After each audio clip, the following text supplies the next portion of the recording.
జై బాబా అందరికి అవతార్ మెహే బాబాకి జై. అందరికీ జై బాబా అండి. ప్రభు ఇచ్చిన ఈ అవకాశంలో మళ్ళీ మనం ఆ సద్గురు హవి మాస్టర్స్ వర్క్స్ అని ఆ పుస్తకంలో విశేషాలు తెలుసుకుంటూ కొన్ని రోజులు ఆప్ చేసుకున్నాం. మళ్ళీ దాని కంటిన్యూషన్ సద్గురు కార్యసరళి అనే పుస్తకంలోని విశేషాలు, ఆ గ్రంథంలోని విశేషాలు మనం తెలుసుకుంటాం. ఆ ముందుగా ప్రార్థనా గీతాన్ని అరుణ రవీంద్ర గారు పాడతారు. తర్వాత జ్యోతి గారు హారతికి రెడీగా ఉండాలి. జై బాబా అరుణ గారు. जय बाबा अंडी अवतार मेहर बाबा जी। नमो मेहर बाबा अवतार नमो देव देवा। प्रभु नमो मेहर बाबा अवतार नमो देव देवा। अपार दिव्या कृपा सागरा सकल चराचर जगदुद्धारा। नमो मेहर बाबा अवतार नमो देव देवा। प्रभो नमो मेहर बाबा अवतार नमो देव देवा। जोहार लिवे श्री मेहर बाबा మహిని జనించిన మానవ రూపా। జోహారులివే శ్రీ उर्मिला कबाड़ दीजिए మేరు मास्टर के। బాబా। మహిని జనించిన మానవ రూపా। ఇహ పరానంద జీవనమీవా భవ భయ భంజన పరమ పావన। नमो मेहरु बाबा अवतार नमो देव देवा। प्रभु नमो मेहरु बाबा अवतार नमो देव देवा। अज्ञानादतनंत मुझेसी दिव्य विज्ञान दृष्टि नो संगी। హరిషడ్వర్గం అంతరింపగా అవ్యయ మోక్షంబను గ్రహింపుము। నమో మెహరు బాబా అవతార్ నమో దేవ దేవా। ప్రభు నమో మెహరు బాబా అవతార్ कबाड़ से पास నమో से दीजिए। దేవ దేవా। దేవ దేవా। ధన్యవాదాలు మెహర్ ప్రీతమా. అందరికీ జై బాబా. మెహర్ డియర్ గారు మీకు జై బాబా. జై బాబా అండి. చక్కటి ప్రార్థనా గీతంతో ఈరోజు సహవాస్ ప్రారంభించినందుకు జై మెహర్ బాబా. జ్యోతి గారు మీకు కొంచెం మ్యూట్ లోకి వెళ్ళరా? జై మెహర్ బాబా. మనం గత కొన్ని రోజులుగా అంటే కొన్ని రోజుల క్రితం సద్గురు కార్యసరళి అనే పుస్తకంలోని విశేషాలు తెలుసుకుంటున్నామండి. ఈ రోజు మళ్ళీ ప్రభు ఇచ్చిన అవకాశంలో ఆ పుస్తకంలోని ఆ గ్రంథంలోని విశేషాలు మళ్ళీ తలుచుకుందాం, తెలుసుకుందాం. ఇది ఈ పుస్తకం ఉద్దేశం ఏంటంటే, భగవంతుడు మానవ రూపధారియే కిందకి దిగి వచ్చినప్పుడు ఒక గురువు పాత్ర కూడా పోషిస్తాడు అన్న విషయాన్ని తెలియపరుస్తూ ఉంటుంది మనకి ప్రతి సంఘటన కూడా. ఇది ఐవిడ్ జ్యూస్ గారు రాశారు. ఆవిడ చెప్తూ ఉంటారు ఆవిడ జీవితంలో బాబా పరిచయం, ఆవిడ ఎలా బాబా దాంట్లోకి వచ్చారో. ఆవిడ ముర్షిదాగా కూడా ఉంటారు సూఫీజానికి. అలా ఉంటూ ఆ పాత్ర ప్లస్ బాబా ప్రేమికురాలుగా ఈ పాత్ర, ఈ రెండింటిని తన జీవితంలో ఎలా ఎలా చక్కగా సరిదిద్దుకున్నారు, అండ్ బాబా తనకి ఎలాంటి ట్రైనింగ్ ఇచ్చారు, ఇలాంటి అద్భుత విషయాలు. అంతేకాకుండా ఒక గురువుగా బాబా యొక్క పాత్రను కూడా చాలా స్పష్టంగా మనందరికీ అర్థమైన రీతిలో ఆవిడ పరిచయం చేస్తూ ఉంటారు. బాబా యొక్క కార్య విధానం కూడా, అంటే ఒక ప్రేమికురాలుగా, ఒక గురువుగా ఒకళ్ళు తయారవ్వాలి అంటే, ఒక మానవుడు తయారవ్వాలి అంటే ప్రభు ఎలాగా వాళ్ళని ట్రైనింగ్ చేస్తాడు అన్న విషయాన్ని కూడా ఈ పుస్తకం ద్వారా మనకి అవగతమవుతూ ఉంటుంది. మరి మనం ఎక్కడి వరకు ఆగాము అంటే, ఆధ్యాత్మిక గురువు అంటే ఏంటి అంటే, మనకి ఒక ఊహ ఉంటుంది. ఆధ్యాత్మిక గురువు అంటే ఒక సన్యాస బట్టలు ధరించడమో, లేకపోతే పేదరికంలో ఉండడమో ఇలా అనుకుంటాం కదా. కానీ ఈ జ్యూస్‌ని చూసి ఈవిడ ముర్షిదాకి గురువు కనుక, అదే సూఫీజానికి గురువు కనుక వాళ్ళలో గురువుని ముర్షిదా అంటారు. కాబట్టి ఈ ముర్షిదా అని ఆవిడలో ఆ లక్షణాలు ఏం కనిపించేవి కావు. అందుకని ఆశ్చర్యపోతూ ఉండేవారు. ఈవిడ గురువేంటి అని. అక్కడి వరకు మనం తెలుసుకున్నామండి కొన్ని వారాల క్రితం. మరి ఈ రోజు విషయంలోకొద్దాం. ఆ విషయాన్ని మరొక్కసారి తలుచుకుందాం. అంటే ఒక ఆధ్యాత్మిక గురువు అంటే పేదరికంతో బాధపడుతూ ప్రపంచ వ్యవహారాలకు దూరంగా ఉంటారని పాశ్చాత్యులు భావిస్తూ ఉంటారు. నిజమైన ఆధ్యాత్మిక జీవితం అంటే ప్రపంచంలోనే ఉంటూ దానికి చెందకుండా ఉండడం. ఇది బాబా చెప్పింది కదా! అది ఆవిడతో అదే చెప్తోంది. మా పాశ్చాత్యులు ఏమనుకుంటారు అంటే పేదరికంతో ఇబ్బందులు పడుతూ ఉండేవాడే ఆధ్యాత్మిక గురువు అనుకుంటారట. కానీ అసలైన ఆధ్యాత్మికత అంటే ఏంటి? ప్రపంచంలోనే ఉంటూ దానికి చెందకుండా ఉండడం. ఇది బాబా చెప్పింది కనుక అది చెప్పినా ఎవరు నమ్మటం లేదు అంటున్నారావిడ. సూఫీ పందా గురించి వాకబు చేయడానికి నా దగ్గరకు వచ్చేవారు నా వేష భాషణలు చూసి ఆశ్చర్యపడేవారు. ఎందుకంటే బొద్దుగా పొట్టిగా ఉండే అమెరికన్ వనిత తెల్లని దుస్తులు తలపాగా ధరించి ఉండడం చూసి ఆశ్చర్యపడేవారు. అంటే మనకి సూఫీ ఓరియంటెడ్ లో ముర్షిదా అలాంటి వేష భాషలండి. అంటే వైట్ డ్రెస్సు తలపాగా కూడా కట్టుకుంటారు వాళ్ళు. అందుకని ఆవిడ అలా అలా ఉండడం చూసి ఆశ్చర్యపోయారట. నా భర్త మరణానంతరం నేను ఇంటి పట్టునే ఉంటూ అమెరికన్‌ను ఊహించుకునే గురువుగా వ్యవహరించాను. అంటూ ఇక్కడ సప్లిమెంటరీలో కూడా ఆవిడ చెప్పింది కూడా తెలుసుకుందామండి. ఒక్క నిమిషం. అంటే గురువు అంటే అలా ఉండాలనే భావనతో ఉన్నవాళ్ళు సూఫీ గురించి తెలుసుకోవాలి అంటే మాత్రం ఈవిడ వేష భాషలు చూసి ఆశ్చర్యపడేవారట. అంటే ఒక తలపాగా కట్టుకోవడం ఇవన్నీ చూసి వాళ్ళు ఆశ్చర్యం చెందేవారు అని చెప్తున్నారు. ఓకే. అది తర్వాత చదువుకుందాం. 1910 సంవత్సరంలో అమెరికా దేశానికి సూఫీ సిద్ధాంతాల్ని పరిచయం చేసిన Hazrat Inayat Khan Mary Baker Eddy యొక్క బంధువుని వివాహం చేసుకుని నలుగురు పిల్లలకు తండ్రి అయ్యాడు. ఎవరు? ఇనయత్ ఖాన్. ఆయన సంగీత కచేరీలు, ఆధ్యాత్మిక ఉపన్యాసాలు చేసి జీవించేవారు. ఆయన సమాజంలోని పెద్ద పెద్ద వారితో మసిలేవారు. ఆయన ఎక్కువ కాలం పేదరికంలోనే గడిపాడు. రోజుకి అరకప్పు పాలు మాత్రమే తీసుకునేవారు. ఆ విధంగా ఆధ్యాత్మిక జీవితానికి సిద్ధమయ్యాడు. చాలా కాలం క్రితం విన్సెంట్ షేను తను సందర్శించిన శ్రీ అరబిందో ఘోషు రమణ మహర్షుల గురించి ఒక పెద్ద వ్యాసం రాశాడు. అరబిందో ఏంటి? తెల్లని సిల్క్ వస్త్రాలు ధరించేవాడు. అందుచేత ఆయన ఉన్నత ఆధ్యాత్మిక గురువు కాజాలడని. ఇక రమణ మహర్షి గురించి అంటారు, చిన్న కఫిని ధరించిన ఒక బండరాయి మీద కూర్చుండేవాడని. ఆయన ఆధ్యాత్మికత గురువు అనడానికి మంచి ఉదాహరణ అని రాశాట. ఈ విన్సెంట్ షేన్ రాశాట పుస్తకాల్లో ఆధ్యాత్మిక గురువు అంటే అరబిందోకి రమణ మహర్షికి కంపారిజన్ చేశాట. అరవిందో ఏంటి? మంచి వస్త్రాలతో తెల్లని వస్త్రాలతో చాలా డాబుగా కనిపిస్తున్నాడు కనుక ఈయన ఆధ్యాత్మిక గురువు కాదు. అదే రమణ మహర్షి అయితే చిన్న ధోవతి కట్టుకునేవారు కదా ఆయన. ఒక బండరాయి మీద కూర్చునేవారు. కాబట్టి ఆధ్యాత్మిక గురువు అంటే ఇలా ఉంటారు అని చెప్పి పుస్తకంలో రాశారట. శ్రీ రమణ మహర్షి భగవత్ సాక్షాత్కారం పొందినవారే. అందులో సందేహం లేదు. అయితే శ్రీ అరబిందో ఘోషు 6వ చైతన్య భూమికలో ఉండేవారు. ఆయన మరణ సమయంలో మెహర్ బాబా ఆయనకు ఆత్మ సాక్షాత్కారాన్ని ప్రసాదించారు. అంటే ఇద్దరూ కూడా ఆధ్యాత్మిక గురువులే.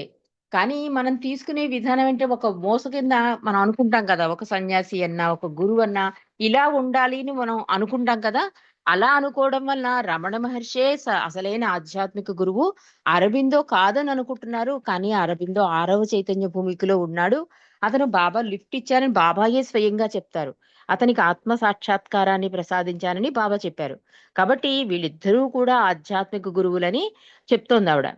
1955లో డాన్ స్టీవెన్స్ లిజన్ హ్యుమానిటీ అంటే మానవాళికి సందేశం అనే గ్రంథంలో ఒక వ్యక్తి తన ఊహకు అందని మరో వ్యక్తిని ఎలా అంచనా వేయగలడు అని రాశాట.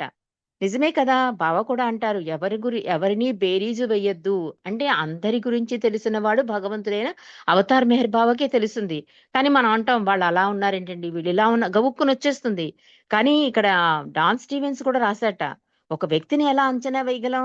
చూసి చూడంగానే అంచనా వేయగలమా? కానీ వేసేస్తాం మనం. అలా ఎలా వేయగలము అని అడుగుతున్నాడు. ఒక చిన్న ఎమ్మీటరు అంటే విద్యుత్ ప్రవాహాన్ని కొలిచే యంత్రం తన శక్తికి మించిన విద్యుత్తుని ఎలా కొలవగలదు? ఒక చిన్న బిందువు సముద్రాన్ని ఎలా కొలవగలదు అని రాశాడు. కరెక్టే కదా! ఎలా తెలుస్తుంది? భగవంతుడి గురించి మనం అవగాహన చేసుకోగలమా? అస్సలు చేసుకోలేమండి. ఆయన చేసే విశ్వ కార్యక్రమాలు అందుకే బాబా అంటారు, నన్ను అర్థం చేసుకోవడానికి కాదు, నన్ను ప్రేమించడానికి ప్రయత్నించండి అనేది కూడా బాబా అందుకే. కాబట్టి ఎవరిని కూడా అంచనా వేయొద్దు. బాబా అందుకే ఏమంటారు, సాధువుల దగ్గరికి, సంతుల దగ్గరికి వెళ్ళకండి. వెళ్ళినా కూడా కామెంట్ చేయకండి. మీరు మామూలుగా కామ్‌గా వచ్చేయండి తప్ప వాళ్ళ గురించి ఏ రకమైన కామెంటు చేయొద్దు. ఎందుకంటే సంస్కారాలు చాలా బలంగా అతుక్కుపోతారు మీరు అని బాబా ముందుగానే చెప్పారు. కాబట్టి ఇక్కడ డాన్ స్టీవెన్స్ కూడా చెప్పేదదే.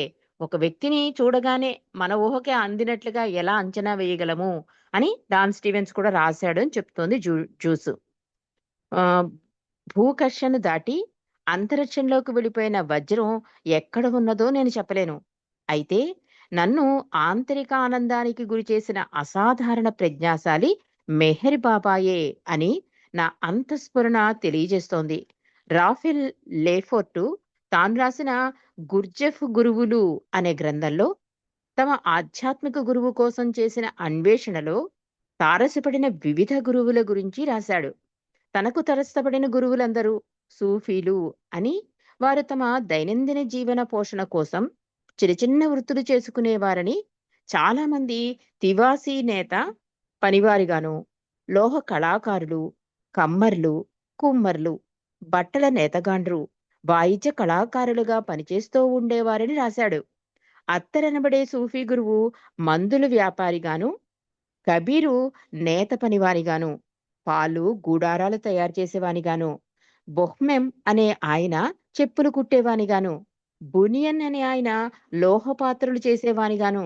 అంటే అంటే గురువు అంటే ఇలాగే ఉండడు. ఇన్ని రకాల పాత్రలు పోషిస్తున్న వాళ్ళు అంటే వాళ్ళ జీవన విధానం, వృత్తి విధానం ఏ మతంలో ఉన్నా ఆ మతాన్ని ఆచరిస్తున్న వాళ్ళు కూడా గురువులవ్వచ్చు అని చెప్తోందిక్కడ. గుర్జెస్ గురువులనే దాంట్లో రాశారట. గురువులు అంటే ఇలా సన్యాస బట్టలే కట్టుకోవాలి, అన్నీ వదిలేయాలి, చూడగానే పేదరికంలో ఉండాలి. అసలు అది అలాంటిది ఊహే అసలు వద్దు అని చెప్తున్నారు జూస్ గారు. ఎందుకంటే నేను చదివిన పుస్తకాల్లో కూడా గురువులు అంటే చిన్న చిన్న వృత్తులు చేసుకునే వాళ్ళలో ఉన్నారు. లోహ కళాకారులు ఉన్నారు. కమ్మర్లు, కుమ్మర్లు, కబీర్ అయితే నేత పనివాడు అని చెప్తోందావిడ. ఇలాంటి అద్భుతమైన వాళ్ళలో కూడా గురువులున్నారు. అంటే లోహ పాత్రలు తయారు చేసేవానిగాను, తమ లౌకిక జీవనాన్ని వెళ్ళబుచ్చేవారు అని రాశాడు. కాబట్టి మెహర్ బాబా తన శిష్యులు తనకు అర్పించిన ధనంతో వందల మందికి విద్యావకాశాలు కల్పించారు. అనేక మందిని విదేశాలలో చదివించారు. వారి వారి కర్మానుసారంగా వృత్తులను నేర్పించారు. అంటే బాబా దగ్గరికొచ్చేసాక అన్నీ వదిలేయలేదు గమనించండి అని చెప్తోందావిడ. ఎవరి వృత్తిలో వాళ్ళు అదే కదా ఆధ్యాత్మిక జీవితము అంటే ఆచరణ సాధ్యమైంది. అన్నీ వదిలేసి కాదు, అన్నిట్లోనూ ఉంటూ దేనికి అంటకుండా ఉండడం. అది ఆధ్యాత్మిక సన్యాసం అంటారు బాబా. అలాగే ఇక్కడ కూడా బాబా ఏం చేశారు తన శిష్యుల్ని, నా దగ్గరికొచ్చేసారు కదా! నేను గురువుని కదా! మీరు శిష్యులు కదా! అన్నీ వదిలేయండి అనలేదు. ఆయన విద్యావకాశాలు కల్పించారు. చదువుకుంటానంటే చదివించారు కూడా కొంతమందికి. ఉద్యోగం చేసుకుంటానంటే చేసుకోమన్నారు బాబా. అలాగే వాళ్ళ కర్మానుసారం వృత్తులను కూడా చేసుకోమన్నారు బాబా అని చెప్తోంది ఈ జూసు. ఒక గురువు అంటే ఇలా ఉండడు, ఇలా కూడా ఉంటాడు అని చెప్తోంది. ఒకసారి రాడ్ క్లిఫ్ అనే విద్యాలయ పట్టాభద్రురాలైన ఒక యువతి సూఫీ సాంప్రదాయంలో చేరడానికి నా వద్దకొచ్చింది. అయితే ఆమె మీలో సూఫీ సాంప్రదాయానికి గురువు కాగల లక్షణాలేమీ నాకు కనిపించడం లేదు అందుట. జ్యూస్‌ని చూడగానే అలా అనేసిందావిడ. అంటే మీలో నాకేమి గురువుకి సంబంధించిన లక్షణాలేమీ కనిపించటం లేదు అంటే, జ్యూస్ అందుకే ఇంత వివరణ ఇస్తున్నారండి. అంటే పాశ్చాత్యుల్లో అంత పాతుకుపోతుందనమాట. ఒక దైవం అన్నా, ఒక గురువన్నా, బాబాని కూడా వాళ్ళు మా మామూలు సాధారణ మహానుభావుడుగా ఊహించి, ఆయన దర్శనమయ్యాక ఈయన మామూలు మానవుడు కాదు, ప్రత్యేకమని అప్పుడు గుర్తించారండి. దర్శనం అనంతరం గుర్తించారు తప్ప, బాబా రాకముందు బాబా గురించి తెలుసుకున్న వాళ్ళెవరూ కూడా ఆయన దేవుడని అంగీకరించలే. అంటే పాశ్చాత్యుల్లో అలా ఉంటుంది అని చెప్తోందావిడ. ఆ తర్వాత ఒక యువతొచ్చి అడిగింది. మిమ్మల్ని చూస్తే నాకైతే అలా అనిపించటం లేదు అంటే, నాలో కనబడిన ఆ లక్షణాలేమిటో చెప్పమన్నాను. అంటే నీకు గురువుగా నేను కనిపించటం లేదు కనుక, ఆ కనబడని లక్షణాలు, నీకు గురువుగా కనబడిన లక్షణాలేంటి అని అడిగితే, దానికామె ఇతరులకు ప్రశాంతత చేకూర్చవలసిన మీలో ప్రశాంతత కనిపించటం లేదు అని స్పష్టంగా చెప్పేసింట. అంటే వాళ్ళు ఉన్నది ఉన్నట్టు చెప్పేస్తారు. ఏం లోపల ఒకటి, పైన ఒకటి ఉన్నట్టుగా ఉండదన్నమాట. వాళ్ళకి ఏదైనా డౌట్ వచ్చిందంటే అలాగే అడిగేస్తారు. దానివల్ల మంచి మంచి సబ్జెక్టులు కూడా బయటకొస్తాయండి. ఇరిచిని కూడా అలాగే అడిగేవారు. దానివల్ల ఇరిచి కూడా ఆశ్చర్యపోయేవాడు. ఇలా అడగాలని నాకు తెలియలేదు బాబా అని కూడా అనేవారు. అలాగా ఈ గురువు గారిని అంటే జ్యూస్‌ని ఒక ముర్షిదాని ఆ సూఫీ ఆవిడ అడిగిందిమాట. మీలో గురువు లక్షణాలు ఏం కనిపించటం లేదు. గురువంటే ప్రశాంతంగా ఉండాలి కదా అని. దానికి సమాధానంగా ఇప్పుడు మనం సప్లిమెంటరీలో ఒక విషయం తెలుసుకుందామండి. అది కూడా తెలుసుకున్నాక మిగిలిన దాంట్లోకెళ్దాం. మెహర్ బాబా ఆధ్యాత్మిక గురువుల సాంప్రదాయాలకు ఈ జిన్ ఎడ్రియన్ రాశారట. విరుద్ధమైన విధంగా ఉంటారని విమర్శలున్నాయి. అంటే మెహర్ బాబాను చూడగానే అంటే మామూలు మానవుడు కాదు, ఈయనలో స్పెషాలిటీ అని అనిపించినా కూడా ఒక ఆధ్యాత్మిక గురువుగా అంగీకరించేవారు కాదట. ఎందుకంటే బాబా మామూలుగా మనలో ఉన్నట్టుగా అంటే గురువు, దైవము అంటే మానవుడు భయపడిపోతాడని దగ్గరితనం కోసం ఆయన చొరవ చూపించేవారు. కానీ అదేమైంది విరుద్ధంగా విడిపోయి గురువంటే ఇలా ఉండడని విమర్శలొచ్చాయట. ముఖ్యంగా భారతదేశంలో గురువులు ప్రత్యేకమైన దుస్తులు ధరించి అధిక సమయం ధ్యాన సమాధిలో గడుపుతూ ఉంటారు. బాబా అలా కాకుండా సాధారణ లోకుల వలనే వేషం ధరించి ప్రాపంచిక వ్యవహారాల్లో పాల్గొంటారు. ఆటపాటలలోనూ భవన నిర్మాణ పర్యవేక్షణలోనూ పాల్గొంటారు. ప్రజలు ఆయన అధిక సమయం ధ్యాననిష్టలో ఉంటేనే దైవీ మానవునిగా తలుస్తారు. సాధారణ లౌకిక వ్యవహారాల్లో జోక్యం చేసుకుంటూనే అత్యున్నత ఆధ్యాత్మిక చైతన్యంలో ఉండవచ్చు అనే విషయం వారికి అర్థం కాదు. తమలా సామాన్య మానవునిగా ఉంటూ దైవీ జీవితం గడపడం అనేది వారి మానవ మేధస్సుకు ఒప్పుకోదు అని చెప్తున్నారు. జిన్ని ఎడ్రలు అవతార్లో రాశారట. నిజమే కదా, మనం కూడా బాబా కూడా అదే అంటారండి. భగవంతుడి విషయంలో మానవుడిలో మార్పు రావాలి. ఎలాంటి మార్పు రావాలి? నీ ఆరాధన నిజాయితీగా ఉంటే నీ రాముడినే నాలో చూస్తావు. నీ కృష్ణుడినే నాలో చూస్తావు. అలాగా ఆ రాముడే, ఆ కృష్ణుడే, ఆ జీససే, ఆ ఆది పరాశక్తి అని చెప్పి గుర్తించి బాబాని అందులో చూసి వాళ్ళలో బాబాని చూసుకుని, బాబాలో దర్శనం చేసుకుని, అప్పుడు బాబాని నమ్మిన ప్రేమికుల అద్భుత సంఘటనలు మనకు తెలుసండి. అలాగే బాబా కూడా ఏమంటారంటే మానవులలో మార్పు రావాలి. ఎలాంటి మార్పు?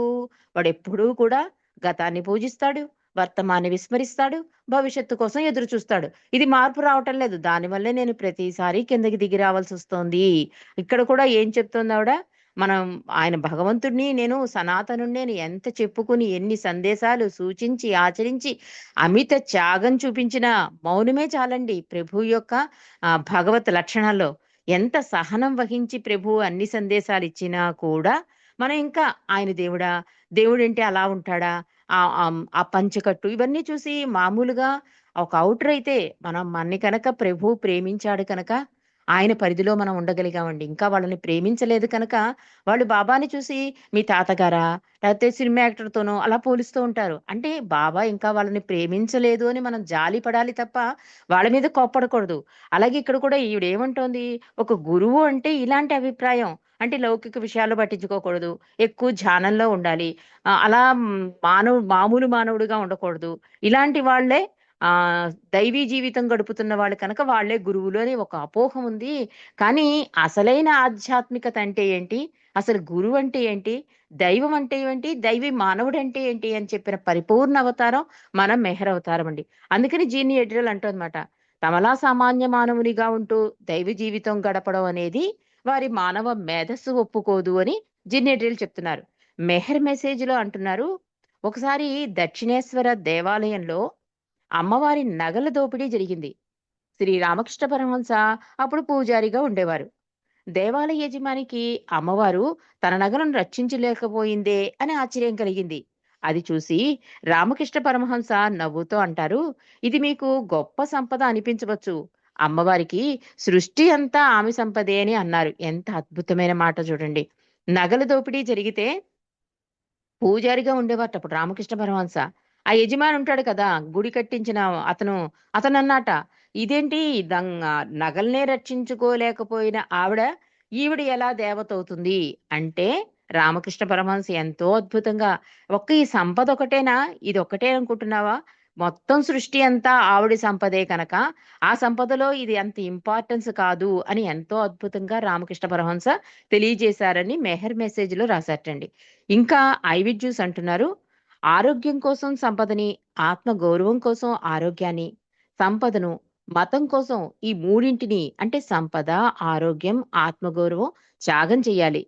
భగవంతుని కోసం మతంతో సహా సర్వాన్ని నిస్సందేహంగా త్యాగం చెయ్యాలి అని ఒక మహానుభావుడు చెప్పాడు. అంటే త్యాగం చేయడము అంటే అన్నీ అన్నీ అప్పచెప్పేసి సన్యాసంలో కలిసిపోవడం కాదు. బాబా ఏం చెప్తున్నారు అంటే, అందులోనే ఉండు. నీ బాధ్యతలు, నీకిచ్చినది ఏదైనా కూడా అందులోనే ఉంటూ మమైకమైపోకుండా తామరాకు మీద నీటి బొట్టులా నేనిచ్చిన బాధ్యతగా దానిని స్వీకరించు అంటారు. అప్పుడు బాబా బాధ్యత అయితే ఓనర్ బాబా అయితే మనం అందులో అద్దెకున్నట్టే కదా! అప్పుడది ఏది మనది కాదు అనే ఫీలింగ్ మనకు కలుగుతుంది. కాబట్టి బాబా అందుకే ఏమంటారు? సన్యసించడము అంటే భగవంతుని ఇచ్చిన అంగీకరించడం అంటారు. ఆచరణాత్మకంగా చెయ్యాలి అంటే అన్నీ ఆయన నుండి వస్తున్నాయి కనుక ఇది ఆయన ఇచ్చగా అంగీకరించడము అంటే అదనమాట. ఇక్కడ అందుకని ఒక త్యాగం చెయ్యాలి అంటే ఒక సంపద, ఆరోగ్యం, ఆత్మగౌరవం ఇవన్నీ కూడా భగవంతుడి కోసం త్యాగం చేయాలి. అంటే బాబా దృష్టిలో నేనేంటి? లౌకికం దృష్టిలో నేనేంటి అని ఆలోచించకుండా బాబా సంతోషాన్ని కోరుతూ బాబా మార్నింగ్ లేచిన దగ్గర నుంచి నైట్ పడుకునే వరకు చిన్న ప్రయత్నం అండి. మనం చేసే ప్రతి పని బాబాకి దగ్గర చేస్తోందా? దూరం చేస్తోందా? అన్న ఒక్క ఆలోచనతో మనం రోజు గడిపితే కనుక అద్భుతంగా బాబా సంతోషాన్నే కోరుకుంటూ మన జీవితాన్ని ముందుకు తీసుకెళ్తాం. కాబట్టి ఇవన్నీ త్యాగం చెయ్యాలి అంటోంది అంటే వాటిని అతుక్కోకుండా త్యాగం చెయ్యాలి అని చెప్తోంది. బాబా సూచనల ప్రకారం అహ్మద్‌నగర్‌లో ఒకరు చాలా కాలం మౌనం వహించారు. ప్రతిరోజు ఒంటిపూట భోజనంతో 7, 8 గంటలు ధ్యానంలో ఉండేవాడు. అప్పుడప్పుడు అతను నా ఆఫీసుకొస్తూ ఉండేవాడు. జ్యూస్ చెప్తున్నారు. ఇది ఆదికే ఇరానీ చెప్పారు. అది జ్యూస్ మనకు తెలియజేస్తున్నారు. వ్రాతల ద్వారా అతడు నాతో సంభాషించేవాడు. 6 గంటల ధ్యానం చేస్తే నీకేమి లాభం కలిగింది అని అడిగాను. ప్రశాంతత లభిస్తుంది అన్నాడు. నేను బాబాను ప్రేమిస్తూ ఏ విధమైన గందరగోళం లేకుండా ప్రశాంతంగా ఉంటాను. అలానే వెళ్ళవలసిన రైలు దాటిపోయినా కంగారు పడను అని రాశాడు. దానికి నేను కలవరపాటుని ఎదుర్కోలేని ప్రశాంతత కంటే కలవరపాటుని ఎదుర్కొంటూ ప్రశాంతత లేకుండా నిలబడమే మంచిది కదా అని అడిగాను. బాబా వాంఛించేది ప్రేమతో కూడిన ప్రశాంతత. నీ ప్రశాంతతకు నీవు గర్వపడడం కంటే కలవరపాటుని ఎదుర్కొని గర్వపడడం మంచిది అని చెప్పాను. ఇంకా భౌతిక కార్యక్రమాలలో ఉంటూనే ప్రశాంతతను పొందాలి. అలా చేయలేనప్పుడు నీ ధ్యానం నీకెందుకు ఉపయోగపడుతుంది అని అడిగాను. అతడు దానికి ఒప్పుకొని అలవాటు ప్రకారం ధ్యానం చేస్తూనే ఉన్నాడు అని చెప్పాడు ఆదికేరాని. ఎంత అద్భుతంగానంటే అందుకే మండలి ఏం చెప్పినా మనకి మార్గదర్శకాలండి. ఒకతను ఆదికేరాని ఆఫీస్‌కొచ్చేవాట. పైగా ఏం చెప్పేవాడు? నేను మౌనంలో ఉన్నాను. మౌనంలోనే కాలం గడుపుతాను అనేవాట. 7, 8 గంటలు ప్రతిరోజు భోజనంతో 7, 8 గంటలు ధ్యానంలో ఉంటానని చెప్తూ, మౌనంలో ఉన్నాను కనుక అని చెప్పి రాతలతో ఆదికేరానితో మాట్లాడేవాట. ఆదికేరాని అడిగాడు. ఏంటి నువ్వు బాబాని ప్రేమిస్తున్నానని కూడా చెప్పాట. ఇదే ఇదేమి ధ్యానం, ఇదేమి ప్రశాంతత, అసలెలా ప్రశాంతత ఉంటుంది? ధ్యానం చేయాలంటే ఆ టైం అయిపోతోందని పరిగెడతాం. అప్పుడు రాత కూడా మౌనంలో ఉన్నాను కదా అని దాని మీద కాన్సంట్రేషన్ చేయకుండా ఆదికేరానితో మాటలతో పేపర్ మీద రాస్తున్నాడు. ఇది అసలైంది మౌనం కాదు. దీనివల్ల నీకు ప్రశాంతత వస్తుందంటే నేను నమ్మను అని చెప్తున్నాడు ఆదికేరాని. అసలైన ప్రశాంతత ఏంటి? ఏం జరిగినా కూడా అంటే మౌనంలో ఉన్న పరిస్థితులు ఎలాంటివొచ్చినా అంటే ఆ కలవరపాటుతోనే ప్రశాంతని మనం ప్రదర్శించడం అన్నమాట. ఏమని చెప్తున్నాడు? నీ ప్రశాంతతకు నువ్వు గర్వపడడం కంటే, కలవరపాటుని ఎదుర్కొని గర్వపడడం మంచిదని నేననుకుంటున్నాను. అంటే భౌతిక కార్యక్రమాలలో ఉంటూనే ప్రశాంతతను పొందాలి. అలా చేయలేనప్పుడు నీ ధ్యానం నీకెందుకు? ఇప్పుడు బాబాకి మనం కమిట్ అయ్యామండి. 7 గంటలకు ఎప్పుడో ప్రేయర్ చేస్తామని. కానీ 7 గంటలకు అవ్వలేదు. 7:05కి అవుతుంది. అయితే ఏమవుతుంది? అసలు కంగారు పడక్కర్లే. 7:05కి చేయమన్నాడు బాబా అని చెప్పి 7:05కి చేస్తాం ప్రార్థన. దాని గురించి మనం అసలు కలవరపడకూడదు.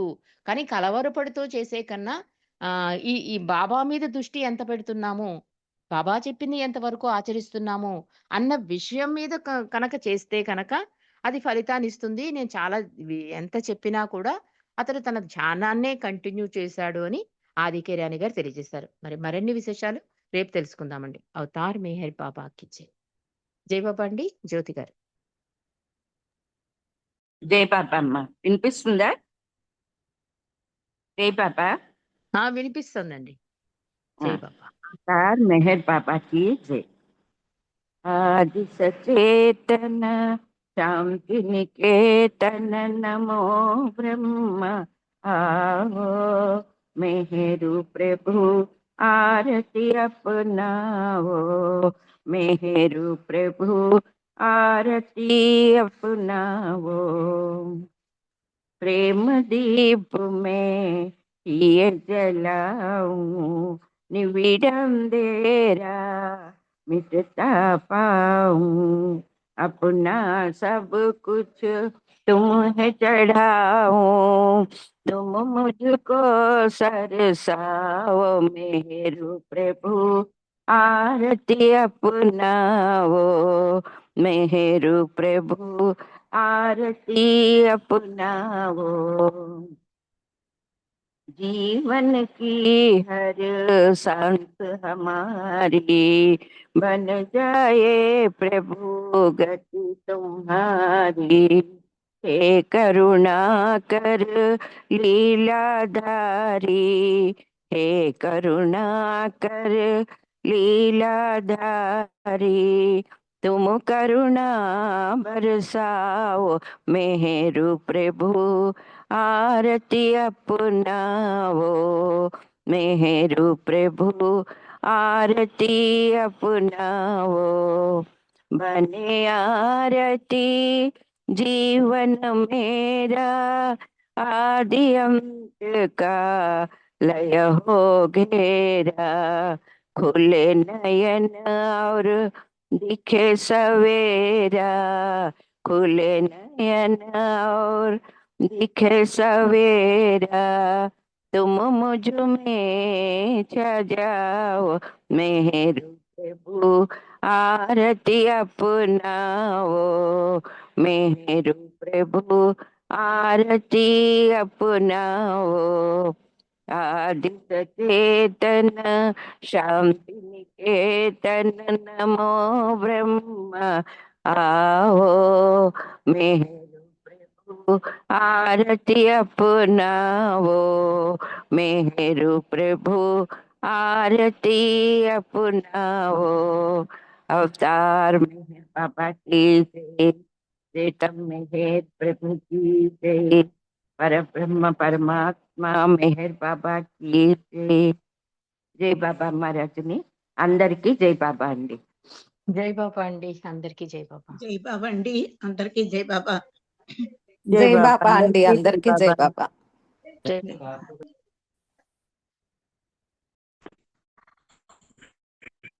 జై బాబా అండి, అందరికీ జై మెహర్ బాబా.